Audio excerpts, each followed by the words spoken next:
So today we're going to start talking about some word problems, excuse me, based on some conic sections. All right. The first one we're going to look at is this one about Mercury. Mercury is a planet. No, for real. The planet Mercury has an elliptical orbit with the sun at one focus. If x and y are measured in millions of miles, then this equation represents Mercury's orbit with its center at the origin. So first thing we need to do is find A and B, the respective lengths from the center to the horizontal and vertical vertices. How are we going to go about doing that?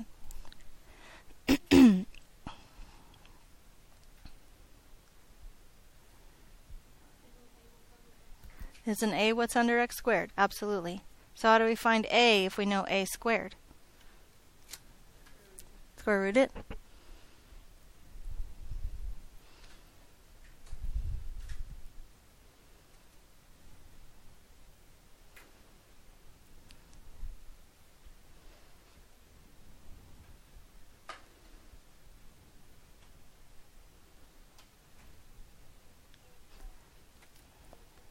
Should be 58. 58. Okay? So A is 58. What's B?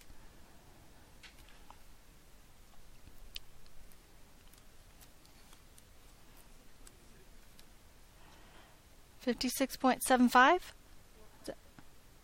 Say it again? 75, it would round up to 5, correct? Okay. So if we know A and B, can we find the coordinates for the vertices? Then what's the coordinate for summer? Right here.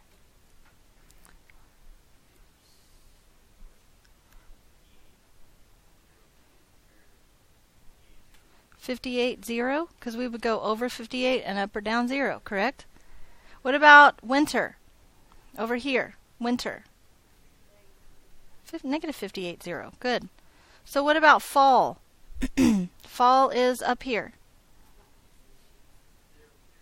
0, 56.75. 0, negative 56.75. Very good. Okay. Write down the coordinates for the vertices. Okay, we already did that. Sorry. The distance from the center to the focus, which is C, can be found using this formula. So use the formula to find C and then determine the coordinates for the sun.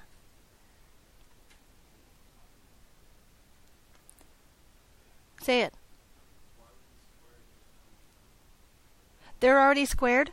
Remember, in the formula they're already squared. A squared and B squared. So let's find the difference between these two.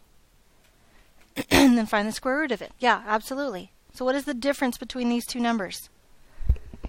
144. Good. What's the square root of 144? So C is 12, right? If we know that C is 12, can we find the coordinates for the sun? How? Let's see.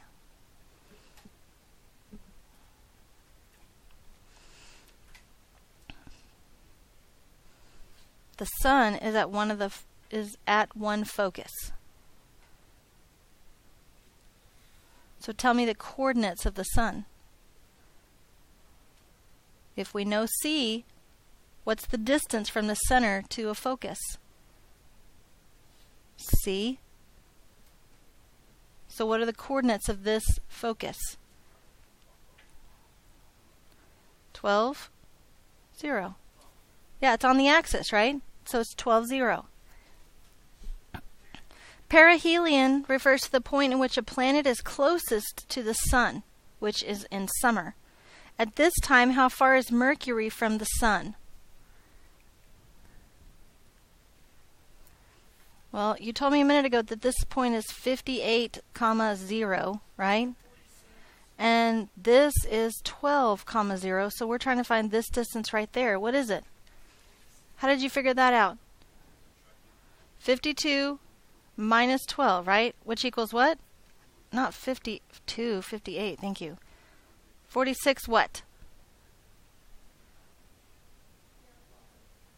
46 miles? Mercury is 46 miles from the sun. That might be a problem, okay? Remember from up here, y'all are crazy. Remember, where does it say it? Millions of miles, right? We're talking about millions of miles. So 46. No, we're not going to write mom. We're going to write million miles. It is Mother's Day weekend. Yeah, you probably ought to do something about that soon. Okay, good.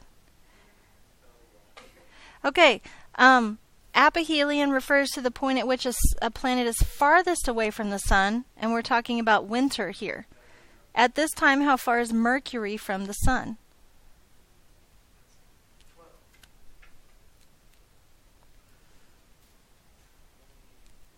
Any ideas? How far is that right there? 70. If we're talking about distance, that's 58, isn't it? I know we went left 58, so this point is negative 58, 0, but that distance is 58. But we're trying to find from winter to the sun. How did you get 70? Because that distance is 12, right? So 58 plus 12 equals what? 70 million miles. And that's how far you jog every day? Wow, that is so cool. An equinox occurs when periods of daylight and darkness are of equal lengths during a day. A planet experiences an equinox twice a year, once in the fall and once in the spring. In terms of the ellipse, this occurs at the points directly above and below the focus. So we're talking about here and here. Okay? So what are the coordinates for these special points?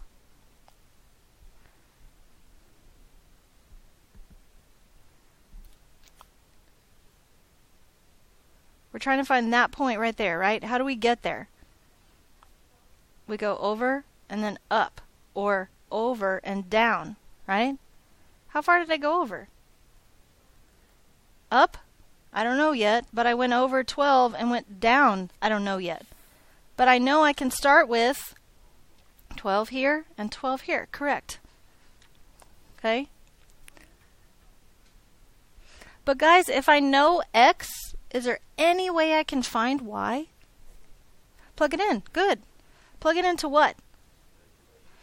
Okay, so I have x squared over... Oh, I know x though, right? So I have 144. Do I need to write 12 squared, or are you there already? Okay.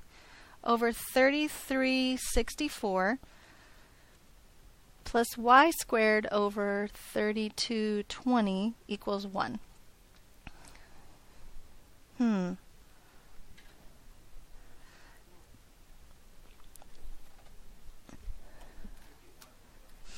You have to get y alone. Yes, you do.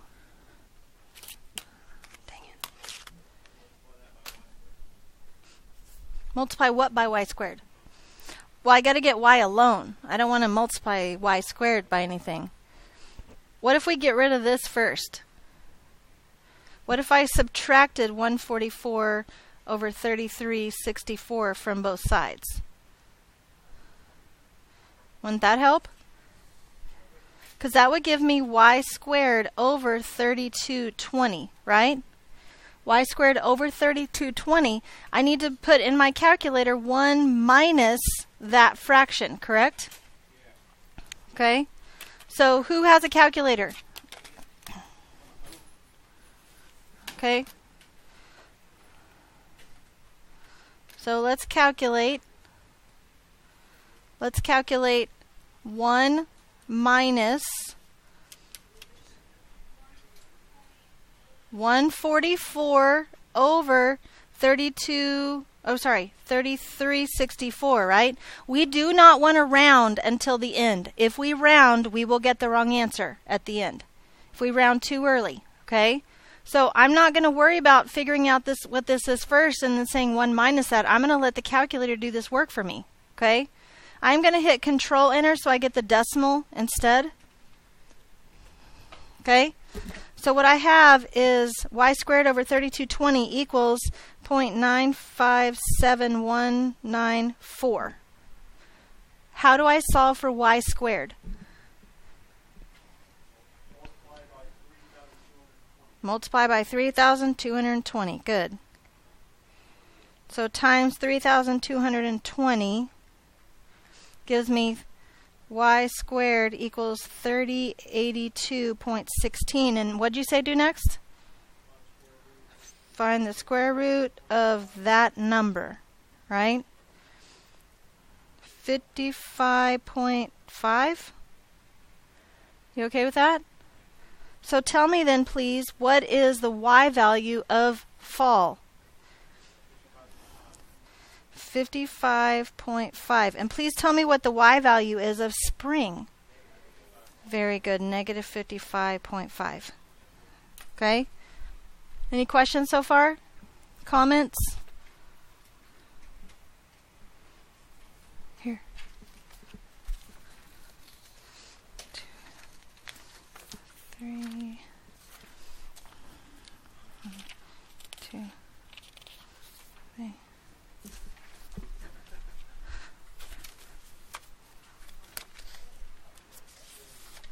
Okay, so look at the back, please.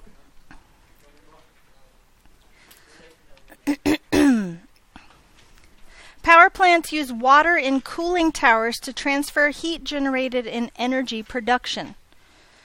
The Didcot Power Station in Oxfordshire, England has 6 such cooling towers, each approximately 100 meters tall. While the towers appear circular from above, they're actually hyperbolic in shape when you view them from the side. An equation to model the cross-section of one of these towers is given here. All right? 3 important things that they tell you. First of all, everything's in meters.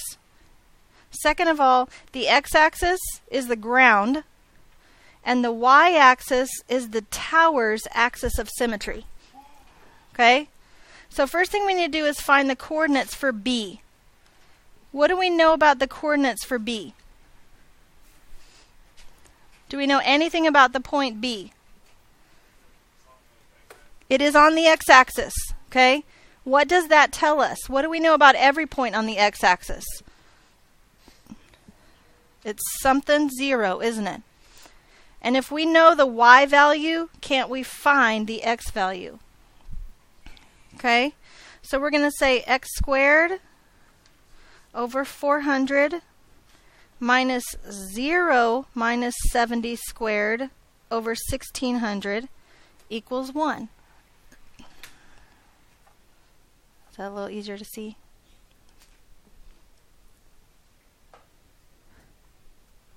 Okay. What is 0 minus 70? Oh, good, negative 70. What's negative 70 squared? So I have x squared over 400 minus 4,900 over 1,600 equals 1. Let's think kind of the same way that we did on the last problem, right? We don't want to find a decimal and then have to add it to both sides. We want to let the calculator store that value for us, don't we? So if I know I'm going to be adding 4,900 over 1,600 to both sides, let's just, in our calculators, thank you. In our calculators, we want to say 1 plus, got myself a fraction, 4,900 over 1,600. And I want the decimal. Does that make sense? So what I get is x squared over 400. All right, somebody just said, we just put 4.1? What did I say a second ago about rounding? We don't want to round until the end, right? Okay. That's why we're letting our calculator do the work for us so we don't have to. All right? So we have 4.0625. How do I solve for x squared? Good. Multiply both sides by 400. So x squared equals 1,625. So what does x equal? Do you mean 40.3? Okay. And did you round that? What was it? How many decimals is it there? So a substantial amount, right? Okay, so we're going to say 40.3. So if x is 40.3, then please tell me the coordinates for point B, because that's what it asks for. What are the coordinates? 40.3, comma, 0. Okay, question so far? What about number 2? The x-coordinate of point B is the radius of the tower's circular base. Down here. How many meters would it take to walk around the base of the tower? Oh, so that's circumference. Okay, that's easy, isn't it? 2 pi r. Well, I know 2, and I know pi. Do I know r? Oh my gosh, we just found it. 40.3. Do you know where the pi button is on this calculator? It's right here. It says pi. Now when you press it, hold on, let me press 2 first. When you press pi, this comes up on the screen. You actually have to choose. You have all these different things you can choose from. 2 pi. And then I have to multiply that by 40.3. 253.212 what? Meters. Good. Okay. Questions? Okay, so what I need you to know about the rest of this worksheet is this. Look at number 3. It's talking about point T, which is up here at the top. Get it? B is on the bottom. T is on the top. Oh my gosh, they're so creative. Oh my gosh, they do both have O's. Point T represents a point on the top edge of the cooling tower at the height of 100 meters. How are we going to find the coordinates for point T? Plug in the y value. For this problem, y is going to equal 100. So you're going to do that one. Look at number 4. The x-coordinate of point T is the radius of the circular top of the tower. If a lid was to be constructed over the top of the tower, how many square meters would it cover? Area. What is the formula for area of a circle? Yes, pi r squared. So you're going to need to have that. Okay? Look at 5, 6, and 7.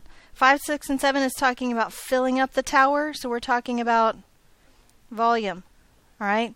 This formula is given to you for the volume of this tower. They don't expect you to try to find it. It's not a regular shape. Okay?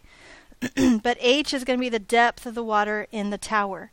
So if you know H is 50, what are you going to do in number 5? Plug 50 in for H, right? What about number 6? Plug 100 in for H, right? And then I want you to talk about why they're not twice as much. All right? Any questions? Whatever you do not get finished in class is homework. I will check it tomorrow. All right? Any questions? Kingston out.